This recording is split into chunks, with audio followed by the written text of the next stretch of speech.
대중문화 현상으로 우리 사회를 진단한다. 문화코드 94.5.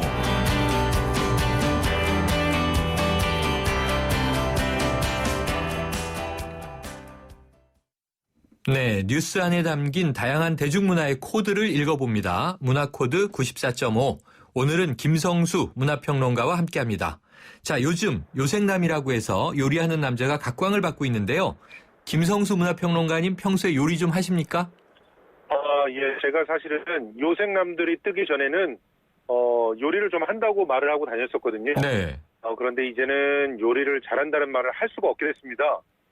저희 안사람도 그 요리를 하려면 표준말 정도는 해야지 요리한다고 말을 해라. 네. 이러면서 제가 얘기하는 거는 이제 자취방 야식 수준이다 이렇게 얘기를 하거든요. 네. 요즘에는 이제 남자들이 육아도 잘해야 되고 네. 요리도 잘해야 되고 거기다가 돈도 잘 벌어야 되고 여러 가지 해야 될 것이 많은 슈퍼맨들이 돼야 될 것 같습니다. 아니, 김평론가님 말씀이 이게 슬프게 들리면서 저도 공감이 확 되는데요. 조금 전에 보니까 인터넷 포털 실시간 검색어 1위도 모 프로에 나온 이 새로운 얼굴의 셰프 이름이 떠 있더라고요.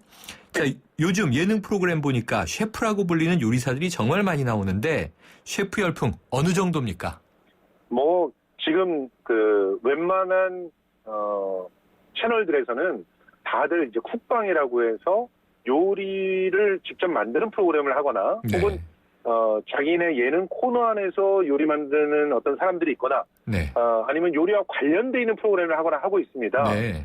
지금 예를 들자면은 지금 TVN 같은 경우는 한식 대첩 진행하고 있죠. 네. 그리고 삼시세끼 정선 2 무려 11%가 넘는 시청률을 자랑했었죠. 네, 저도 이 차준맛 때문에 고생 많이 했어요. 예, 그렇습니다. 네. 그리고 또 이제 예능 코너 중에 들어오는 경우들도 많은데 지상파에서는 마이리틀 텔레비전의 백종원 씨 같은 네. 경우 한 코너를 운영을 하면서 시청률 1위를 계속 달리고 있고 네. 그리고 또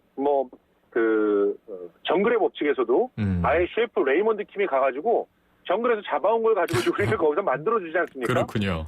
샘 킴은 군대를 들어가서 취사병으로 지금 재직을 하고 있고 네. 1박 2일은 아예 셰프 특집을 운영하기도 했습니다. 이런 이야. 식으로 지금은 쿡방이 아니면 시청자들의 눈길을 사로잡지 못하는 그런 시대가 됐다. 이렇게 볼 수 있겠네요. 이야, 지금 김평론가님 말씀을 듣고 보니까 정말 어마어마하게 쿡방이 많이 는 게 사실이군요.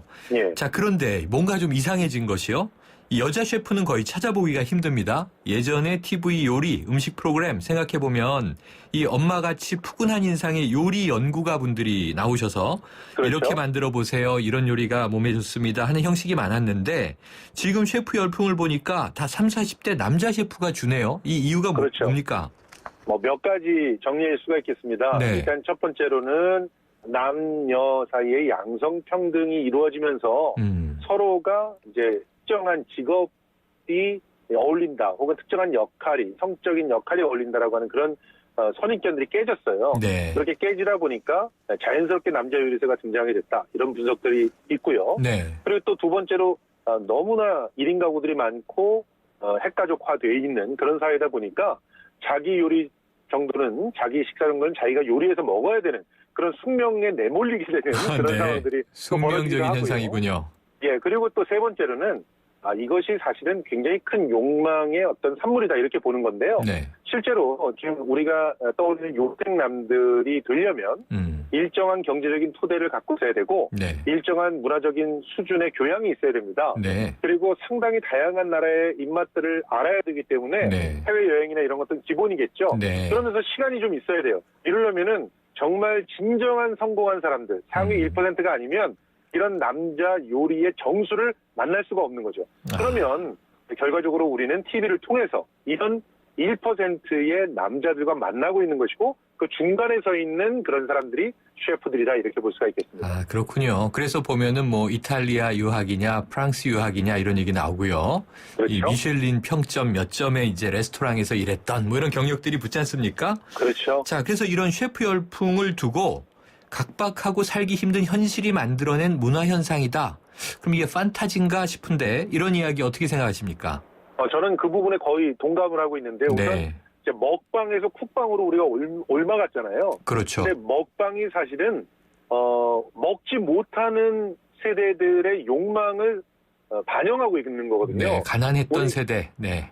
아니 가난했던 세대라기보다 우리는 풍요롭지만 아, 우리가 외모 지상주의에 빠져 있었지 않습니까? 네, 다이어트 때문에요. 그렇죠. 다이어트 때문에 눈앞에 맛있는 음식을 놓고도 제대로 먹죠. 아, 거의 탐스럽게 먹는 모습들을 보면서 대리만족을 했던 건데, 그렇군요. 예, 이제는 이제 건강한 아름다움이라고 하는 게 대세가 돼 있거든요. 네. 이 건강한 아름다움은 특히나 여성들에게 집중돼서 이제 어떤 롤 모델들이 보이지만 사실은 이렇게 요리하는 남자의 일종의 동전의 양면이다 이렇게 볼 수 있는 것이죠. 네. 실제로 한편에서는 자신의 그 체질과 또 기호, 취향에 맞게 멋들어진 요리를 해낼 수 있는 그러한 남자들을 욕망하고 있는 것이고 그런 네. 남자들의 요리들을 먹으면서 또 그 헬스클럽으로 갈 수 있는 여성들을 욕망하고 있는 것이죠. 이런 것들이 결과적으로 우리 사회의 어떤 상류층에 대한 어떤 대리만족을 꿈꾸고 있는 것이고 그런 그 상류층에 대한 헌정이다 이렇게 볼 수도 있는 것입니다. 네, 김평론가님 말씀 듣다 보니까 또 의미 있는 해석이 되네요. 그러니까 결국은 이 상위 1%에 대한 이 먹음을 통한 하나의 욕망의 대리만족이다 이렇게 말씀해 주시니까 좀 씁쓸한 느낌이 남는데 아까 김평론가님 본인은 과거에 요리 좀 했지만 이젠 자취방 야식 수준이다 이렇게 겸손의 말씀 주셨는데요. 그래도 자신 있는 요리 하나 정도 있다면 뭔가요? 예, 정말 야식 수준인데요. 간단하게 만들 수 있는 소세지와 야채 볶음 제가 잘합니다. 이거 맥주 안주인데요? 안주를 잘 예. 하시는구나. 그렇습니다. 네. 실제로 제가 새쌍둥이 동생들과 함께 지냈기 때문에 새쌍둥이 동생이요? 그렇죠. 네. 새쌍둥이 동생들과 함께 맥주를 한 잔 기울일 수 있는 그런 음식들을 많이 했었는데 그러다 보니까 저희 안사람도 제 입맛에 맞춰서 계속 안주를 주로 만들고 있는 그런 상황들이 되고 있는데요. 네. 그러니까 우리가 눈에서 보는 그런 TV에서 보는 그런 요리의 콘텐츠들하고 실제로 우리가 즐기는 콘텐츠들의 괴리가 있다는 거. 네. 멋들어진 그 프랑스 정식과 같은 그런 요리들 네. 실제로 우리 일상 속에서 만나기는 굉장히 어렵다는 거 그런 것들을 갖다 좀 기억하시면서 약간은 읽어내면서 TV 프로그램들을 보시면 어떨까 하는 생각을 해봅니다. 아니에요. 그래도 저는 이 김평론가님 지금 메뉴가 확 땡기는 게 집에서 쉽고 편하게 만들어서 가족들과 혹은 친구들과 즐겁게 먹을 수 있는 요리가 최고가 아니겠는가.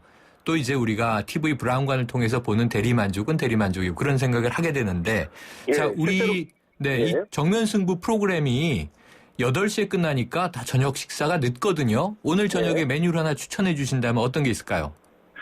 글쎄요, 가장 편안하게 즐거운 사람들과 먹을 수 있는 그런 요리로서는 저는 가볍게 어묵탕이 어떤가 하는 생각이 드는데요. 네. 날씨가 좀 덥긴 하지만 시원한 맥주에 어묵탕을 함께 곁들이면서 이야기를 나누다 보면은 네. 시간이 가는 줄을 모를 것 같습니다. 맥주에 그리고 어묵탕. 특히 요즘 하도 현란한 요리들을 많이 보다 보니까 네. 좀 친근하고 서민적인 그런 맛들을 많이 잃어버리는 것 같거든요. 그렇습니다. 그런 측면에서 아주 멸치와 다시마로 육수를 잘 내서 그리고 어머니들의 손맛이 잘 살아있는 그런 어묵 있지 않습니까? 그런 네. 어묵들로 함께 한 끼를 해결하면 어떨까 하는 생각이 들고 특히 최근 들어서 그 요리 프로그램의 차별화들이 굉장히 고민이 많은데 네. 서민적이고 푸근하고 또 어떤 면에서 귀여운 백주부가 대세로 가고 있는 그런 모습들을 보면 네. 우리들의 입맛은 아무래도 어머니들이 장악했던 그런 고향의 맛을 찾고 있는 건 아닌가 그런 생각이 듭니다. 네. 지금 김평론가님 말씀하실 때 제가 그만 말씀하세요 이렇게 소리 지를 뻔했어요. 예. 갑자기 허기가 지면서 이 군침이 돌아서 자, 청취자 한 분이 이런 문자 주셨습니다. 2347님. 그런데 셰프라고 하는 분들은 왜 한식 분야는 없죠? 왜 한식 분야는 많이 안 계실까요? 실제로 한식을 요리하는 분들은 유학을 갈 이유가 없지 않습니까?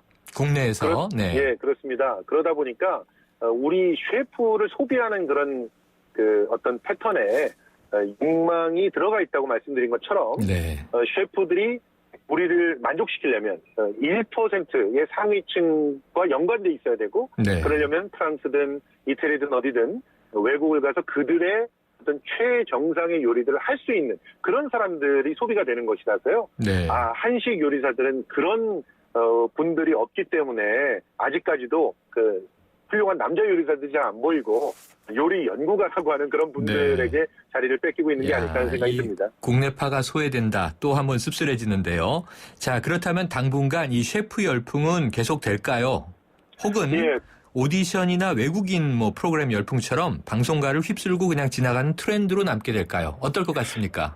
저는 사실은 그 셰프 그 자체는 좀 사그라질 가능성들이 높다고 봅니다. 네. 왜냐하면 지금 이미 스타 셰프라고 하는 사람들이 자기 캐릭터들을 여기저기 프로그램에서 과소비하고 있지 않습니까? 네. 그러니까 백주부와 같이 아주 든든한 자기만의 그런 어떤 컬러를 갖지 못한다면 굉장히 반발이 거세게 일어날 가능성들이 높고요. 네.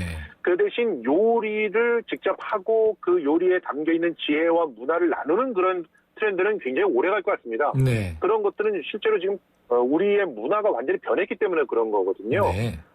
지금 주방용품들 많이 팔리고 남자 요리교실이 인기가 있고 하는 것들은 쉽게 사그라드는 그런 불길 같지는 않습니다. 그런 네. 측면에서 어떻게 하면 더욱더 우리들 주변의 평범한 요리사들을 더 브라운관에 끌어들일 수 있을까 하는 것들을 이제 프로그램을 만드는, 컨텐츠를 만드는 분들이 고민해야 되지 않을까 생각이 듭니다. 네, 그만해야 될 것 같아요. 너무 배가 고파지고 있습니다.